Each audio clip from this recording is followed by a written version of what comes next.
Buenas noches, bienvenidos a La Otra Orilla. Un par de temas. Finalmente, la semana anterior, el Consejo de la Magistratura quedó aprobado. Un hombre del Consejo de la Magistratura en Córdoba, pertenece al bloque de Unión por Córdoba, va a estar comentándonos qué visión tienen ellos respecto a si esto democratiza o politiza la justicia. Pero también vamos a ver otra cuestión que tiene que ver con el congelamiento de precios. Mientras en el Senado ya se discute el blanqueo de capitales, le han preguntado por ahí al viceministro de Economía, ¿qué pasa con la inflación? ¿El congelamiento de precios responde a lo que se había propuesto el gobierno? En un rato nada más y tras la presentación del programa, Gabriela Magris de la Defensoría del Pueblo nos cuenta cómo funciona el congelamiento de precios en Córdoba.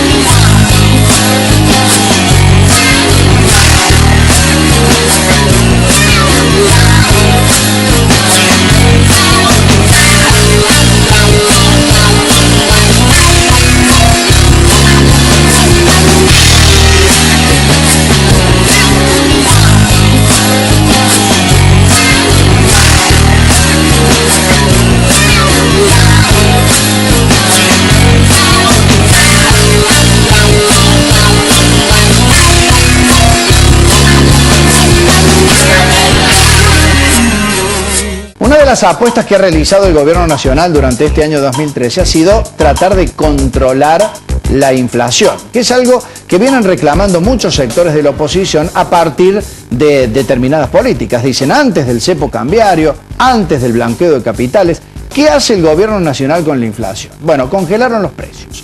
¿Esto ha tenido algún dato positivo en cuanto a la realidad en torno a que los precios o los productos de la canasta básica en Córdoba no han subido?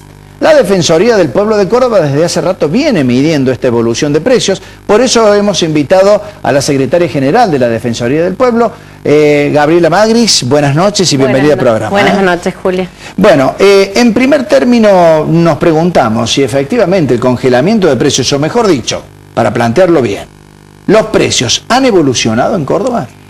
Bueno, nosotros que medimos canasta básica alimentaria, quiero aclarar bien que nosotros no medimos inflación, nosotros tomamos los 49 productos de canasta básica alimentaria que toma el INDEC y hacemos un relevamiento en 8 supermercados importantes de la ciudad de Córdoba. Sí.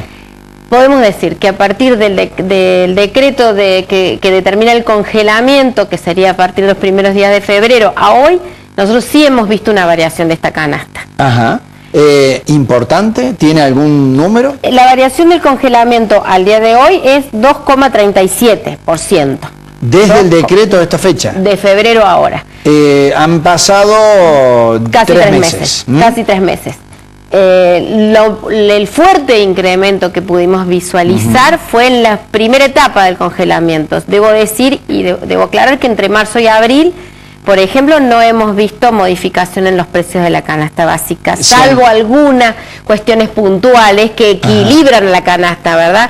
Algunos aumentos o disminuciones de precios en productos estacionales, como las frutas y las verduras, a veces hacen equilibrar la canasta y esto hace que no haya un aumento.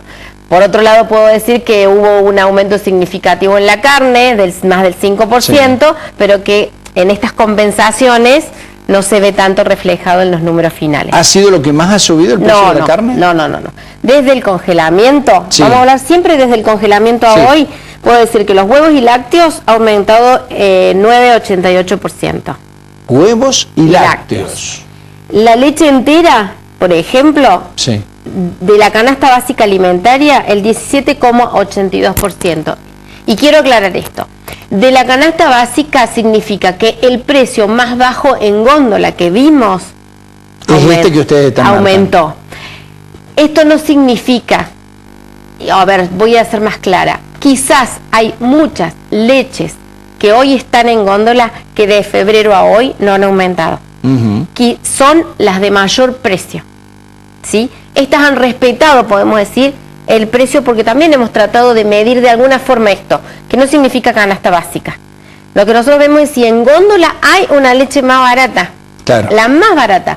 Lo que nosotros vimos en este periodo es que han desaparecido algunas segundas marcas, Por eso la gente que va a consumir ya no tiene el precio de menos de 3 pesos. Tiene que comprar uno mayor. Tiene que comprar otra marca y entonces otro precio, y por eso la canasta se incrementa de esta manera. Ahora, significa que ese precio o ese producto que se ha agotado, tal vez estaba en un menor precio y el abastecimiento no fue lo suficiente a partir de esa oferta. O lo sacaron del mercado. O lo sacaron del mercado. Porque es una segunda marca de una marca de aquella que firmó el congelamiento. ¿Sí? Entonces aceptó el congelamiento para su leche de mejor calidad y de pronto entonces sacó del mercado la otra. Esto no puedo hacerte un análisis directo de esto porque yo no manejo esos datos comerciales, pero es lo que se ve en góndola. En góndola desaparecen algunos productos, tenemos restricciones para la compra de otros, han disminuido las cantidades en los envases en algunos casos y esto hace que los precios varíen. Entonces, el efecto buscado del congelamiento, que es que aquel más vulnerable, el que menos tiene, no sufra los efectos del aumento de precios, en realidad sí los sufres. Y entonces, ¿a quién beneficia el congelamiento? Al que siempre compró la leche de primera calidad. Que es el producto, en definitiva, que se mantuvo en un precio medianamente estable y congelado. Así es. Entonces el efecto no es el buscado, digamos, porque la canasta básica sigue incrementando. Claro, lo que por ahí muchos cuestionan de esta medida de Guillermo Moreno es que en el mercado central en Buenos Aires, tal vez los productos acordados con la cadena de supermercados en cuestión sí aparecen para habitantes de Buenos Aires que tienen tal vez la posibilidad de ir a ese mercado. Algunos. Porque convengamos que cuando hablamos de Buenos Aires, ir al mercado central no debe ser fácil para quienes viven en las zonas más retiradas. Es como decir acá en Córdoba, tampoco todo el mundo puede ir a comprar al mercado. Además, si hace semejante viaje, digo, no sé si es fácil hacer un colectivo, ¿no? Los costos suben, pero además, bueno, esa pregunta me hicieron el otro día. ¿Usted releva en los mismos lugares que el INDEC? Yo te contesto lo siguiente. Yo te puedo decir dónde relevamos nosotros. Sí. 8 supermercados de la ciudad de Córdoba, los grandes, los que todos sabemos cuáles son, aunque yo no los diga. Donde habitualmente la gente va a comprar de manera habitual. Por lo menos el consumo general de la casa. ¿Dónde releva el INDEC, además del mercado central? ¿Quién sabe eso? No sé. Eso es relativo y, bueno, no existen datos. Moreno, no existen datos. Porque tampoco se explica demasiado, ¿no? Entonces, bueno, no sé que dónde. En Córdoba seguro que no son los precios de Córdoba. Ahora, si los precios son aquellos que obtiene por fax que les manda la empresa diciendo que esos son los precios en góndola, eso no es un relevamiento serio. Bien, cuando se habla de este tipo de cosas, recién apuntabas, lo más que subió fue la carne, conjuntamente con huevos, lácteos, otros productos queso que empiezan... Queso fresco. Los lácteos o derivados de lácteos son los que más han subido. Exactamente, así es lamentablemente, porque es un consumo importante para la gente. Yo sé que ustedes no miden esto, pero ¿hay algún producto que se conozca está cada vez menos al alcance de la gente y que la gente comience a privarse del consumo de este tipo de cosas? No te sabría decir. Nosotros no hablamos de lo que no sabemos. Yo por lo menos tengo por costumbre de solamente hacer análisis de lo que sí nosotros medimos. Por eso te puedo decir esto de las leches, a lo mejor de algún producto de primera marca, porque cuando nació o apareció el tema del congelamiento, le hemos pedido a la gente que releva en los supermercados canasta, además que tome por lo menos 10 productos de primeras marcas para ver si continúa en su precio habitual. Y la otra cuestión, ¿qué es lo que más desaparece de la góndola? Porque hablamos recién de productos que... Por lo menos en restricción en el consumo. Valen más, sí. Con restricción en el consumo, aceite, azúcar, harina, con restricción en el consumo, eso se ve claramente. Pero restricciones ¿en qué aspecto? El supermercado solamente permite llevar una por familia o 2 por familia, sí. Y además de 8 marcas en góndola, pasar a tener 2 o 3. Y en esos casos, esos productos, ¿se nota que son muy requeridos por la gente a partir de un precio más bajo?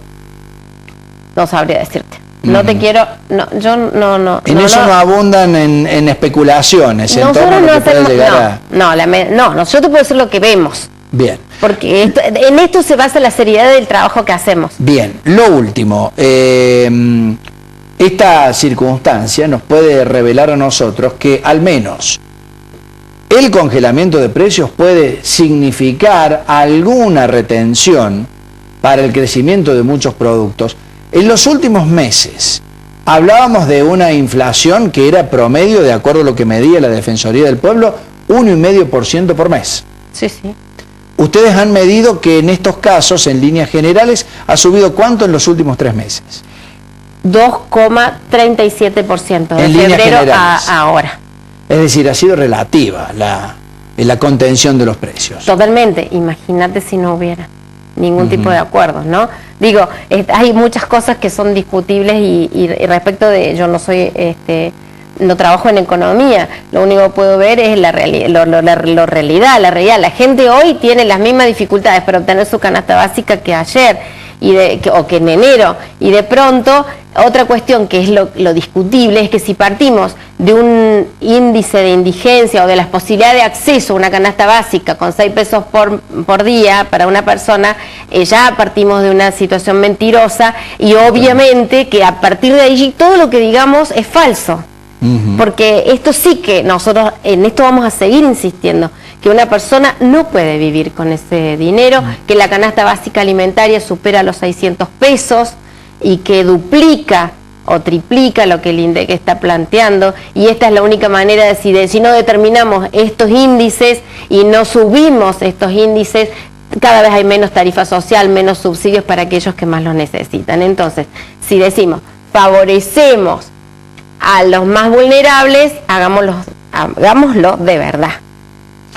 Gabriela Magris, muchas gracias por estos datos. Muchas gracias a ustedes. Nos vamos a la pausa. En un rato hablamos del Consejo de la Magistratura con Juan Manuel Cid, pero es como para pensar, ¿no? Porque en cada casa, en cada hogar, a partir del sueldo y cómo se tiene que manejar el gasto cotidiano y a lo largo del mes, hay un ministro de Economía, en potencia, digamos, o a escala, en cada una de sus casas.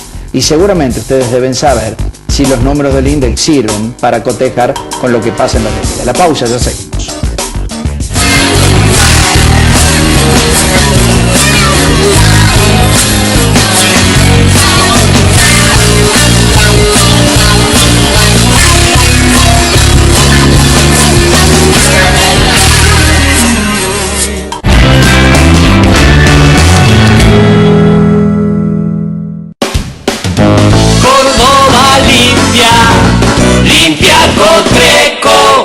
Córdoba limpia, limpia Cotreco. Colector, junto a Rentas, trabajando por el futuro de los cordobeses. ¿Cómo te definirías, Héctor, como árbitro? Me gustaba hacerme entender lo que cobraba dentro del terreno de juego. Como en esta jugada, donde estás marcando el tiempo de descuento. Ahí le estoy diciendo a la gente que juegue a las 4 cifras de la quinera de Córdoba, que le paga 3.500 veces lo que apostó. Jugando a las 4 cifras de la quinera de Córdoba, te podés parar para todo el campeonato. ¡Juegue, juegue, juegue! Con tu aporte, asistimos la recuperación de Juan. Con tu aporte, le garantizamos la medicación a María. Con el aporte de todos, también te cuidamos a vos y a tu familia. OSDOP, la obra social solidaria del docente privado. Suma beneficios con SADOP y SEMUDOP. Córdoba limpia, limpia Cotreco. Córdoba limpia, limpia Cotreco. CIE, Centro Integral de Estudios. Cursos de auxiliar de farmacia, auxiliar de maestra jardinera, secretariado administrativo, preceptor, inscripciones abiertas todo el año, grupos reducidos. CIE, Centro Integral de Estudios. Rivadavia 527, Córdoba. Teléfonos 0351 407 8707.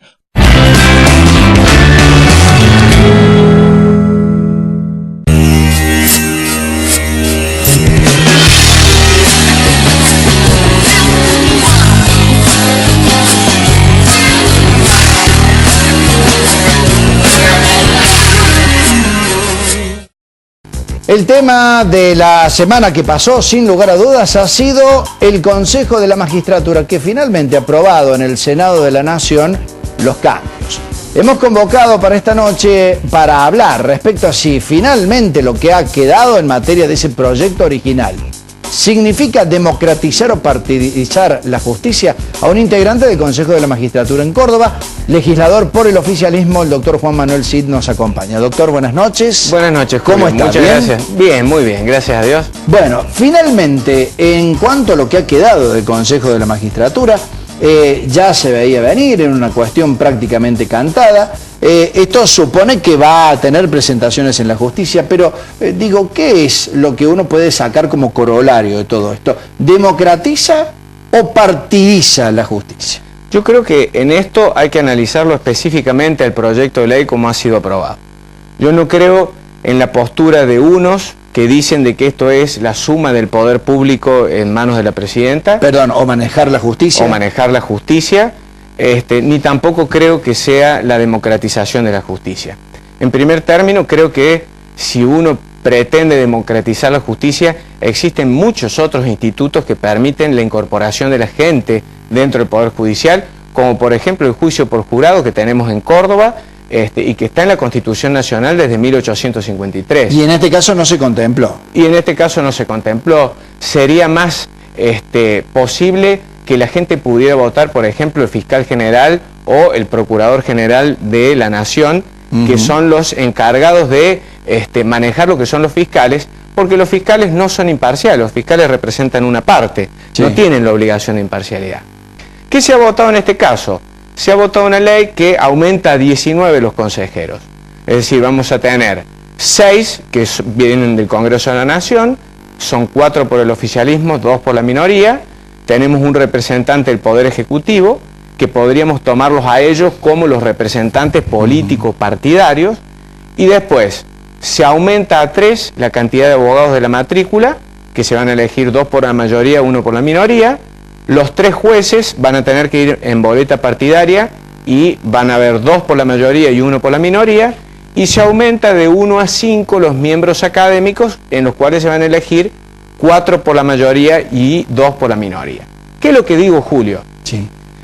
Yo no le tengo miedo a que se pueda elegir por voto popular a los miembros del Consejo de la Magistratura. Discúlpeme, pero sin embargo hay muchas opiniones en torno a que esto, con gente que viene en una boleta partidaria, condiciona definitivamente a orientar jueces que puedan responder, o abogados que puedan llegar a responder a una determinada línea política. Ahí está el punto. No es la misma naturaleza si uno elige por voto popular a un académico, no es la misma naturaleza si uno elige por voto popular a un abogado, es debatible.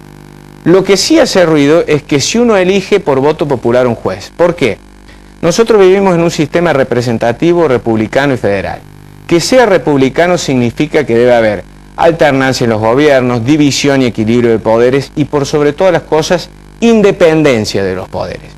Y ahí en la independencia del Poder Judicial, uno de los factores claves es la imparcialidad que debe tener el juez cuando debe impartir justicia. Sí. Entonces ahí es donde radica un punto clave donde me parece, en mi caso personal, yo no estoy de acuerdo. Porque si nosotros, cuando vamos a designar un juez, le pedimos que no pertenezca a ningún partido político porque eso puede afectar su imparcialidad, y después para formar parte del Consejo de la Magistratura le decimos que tiene que ir en una boleta partidaria, afectamos la imparcialidad, que es la garantía de la independencia del Poder Judicial. Sí. Entonces, me imagino un juez que va en una boleta X, supongamos la del Partido Justicialista o la del Partido Radical, va a elecciones.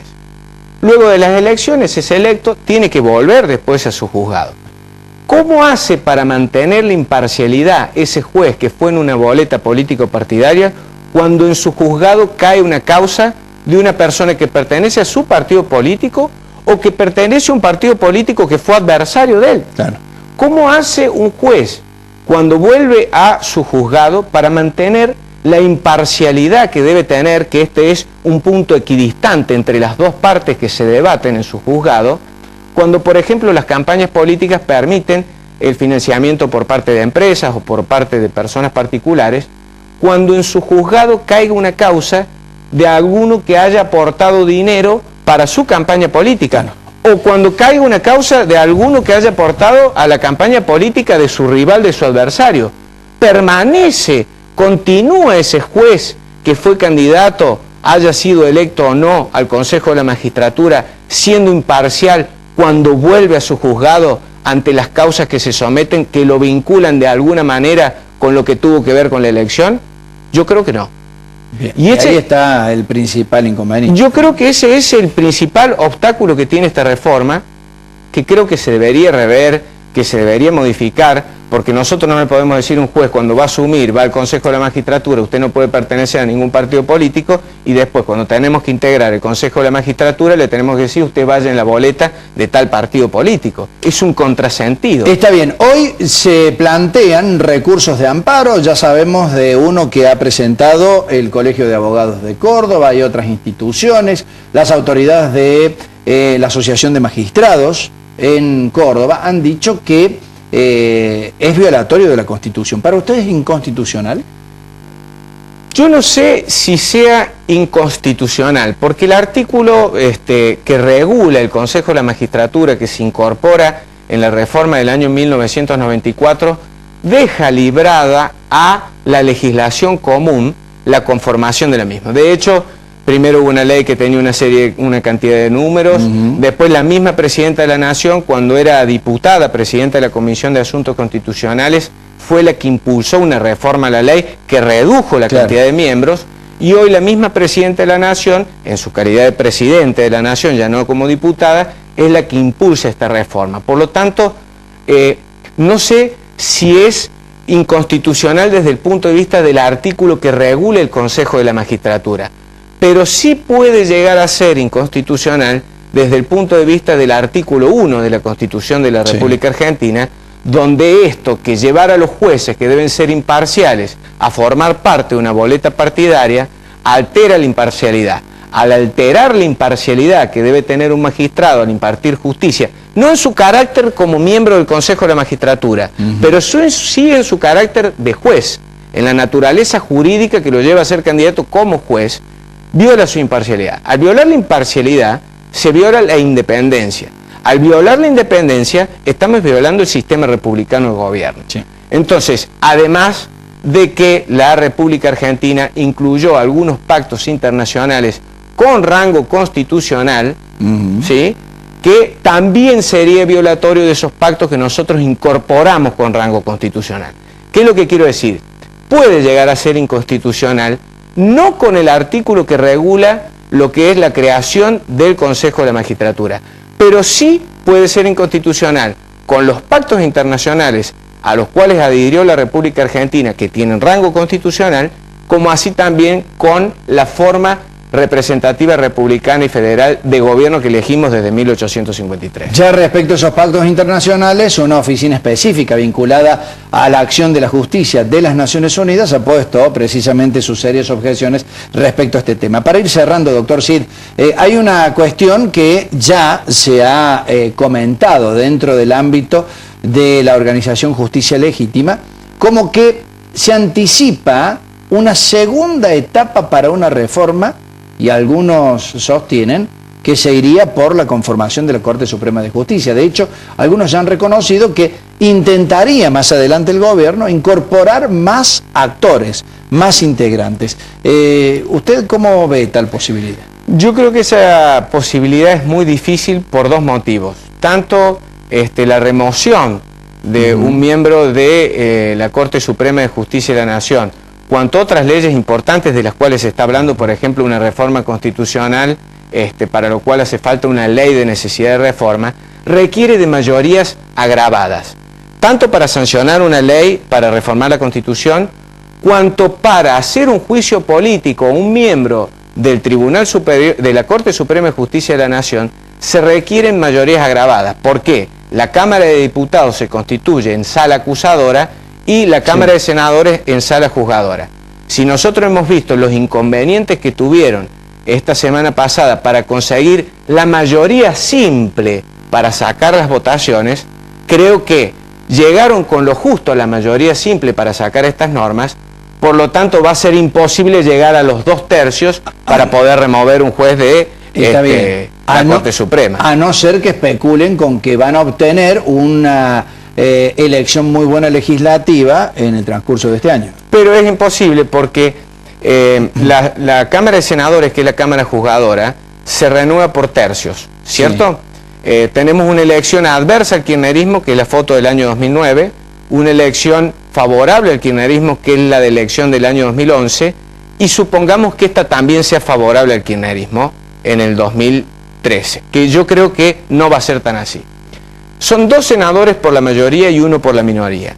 Para poder tener los 2 tercios en la Cámara de Senadores que requiere esta decisión, debieran haber ganado las 3 elecciones legislativas a senadores nacionales en la totalidad de los distritos de la República Argentina para poder llegar con el número justo de las 2/3 partes. Y esto no ocurrió. Primero porque hubo una elección donde hubo una derrota. Segundo porque en la elección que ganaron en el 2011 no se ganó en todos los distritos. Y en esta elección, si la ganaran, tampoco se ganaría en todos los distritos.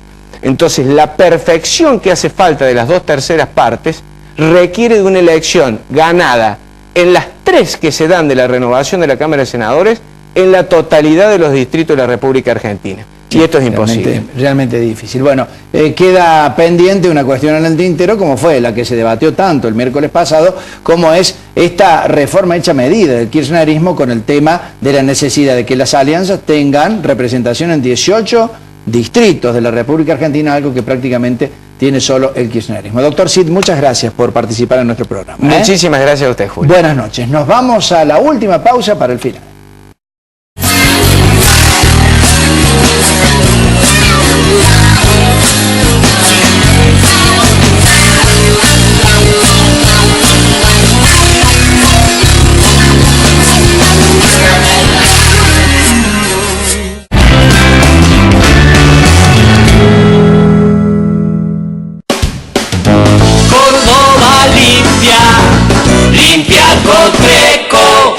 Córdoba limpia, limpia Cotreco.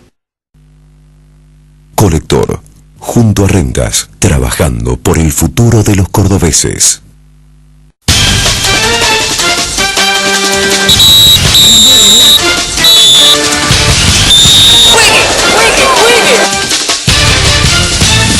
¿Cómo te definirías, Héctor, como árbitro? Yo era muy expresivo en el campo, a mí me gustaba hacerle entender lo que cobraba dentro del terreno de juego. Como en esta jugada, donde estás marcando el tiempo de descuento. No. Ahí le estoy diciendo a la gente que juegue a las 4 cifras de la quinera de Córdoba, que le paga 3.500 veces lo que apostó. Está clarito.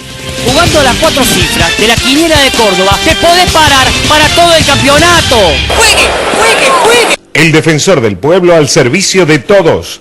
Reclamos y consultas 0800-777-0337. Tucumán 25, tercer piso, Córdoba.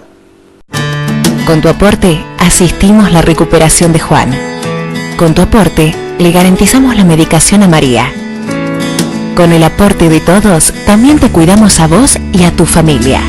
OSDOP, la obra social solidaria del docente privado. Suma beneficios con SADOP y CEMUDOP. CIE, Centro Integral de Estudios.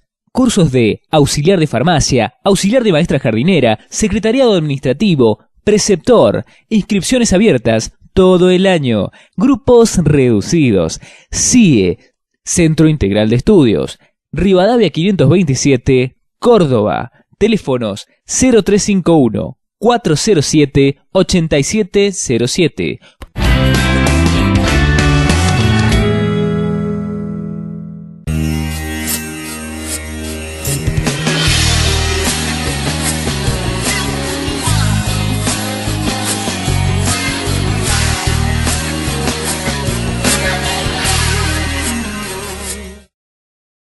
Esto ha sido todo por esta noche. Muchas gracias por acompañarnos. Nos vamos a reencontrar la próxima semana. Gracias.